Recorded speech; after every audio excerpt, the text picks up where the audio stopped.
ఆకాశంలో నక్షత్రాలను మనం లెక్కించలేం. మన తలలో ఉన్న వెంట్రుకలు కూడా మనం లెక్కించలేం. అలాగే దేవుడి యొక్క అనుగ్రహాలను కూడా మనం లెక్కించలేము. మరి ఆయన యొక్క అనుగ్రహాలు ఎలా వస్తాయి? ఏ విధంగా వస్తాయి అంటే, ఎవరైతే దేవుడు ఒకడేనని నమ్ముతారో, అలాగే ఈ సమస్తం అంతా ఆయనపై ఆధారపడి ఉందని ఎవరైతే నమ్ముతారో, దేవుడు ఒకడేనని ఆరాధిస్తారో వాళ్ళ మీద ఆయన యొక్క అనుగ్రహాలు వస్తాయి. మనకి భగవద్గీత చెప్తుంది, శరణ పొందుము, ఆయన మాత్రమే శరణ పొందుము అని.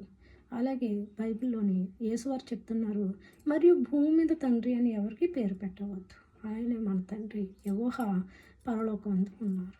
అలాగే మనకి ఖురాన్లో కూడా మహాప్రవక్త వారు మహమ్మద్ వారు చెప్తున్నారు, ఆయన మాత్రమే ఆరాధించండి, ఆయనకు సాటి ఎవరిని కల్పించకండి. కాబట్టి మనం దేవుడు ఒక్కరినే ఆరాధించాలి. అలాగే ఆయన మీదే మనం ఆధారపడి ఉన్నామని నమ్మాలి. అప్పుడే దేవుడి యొక్క అనుగ్రహం మన మీద వస్తాయి.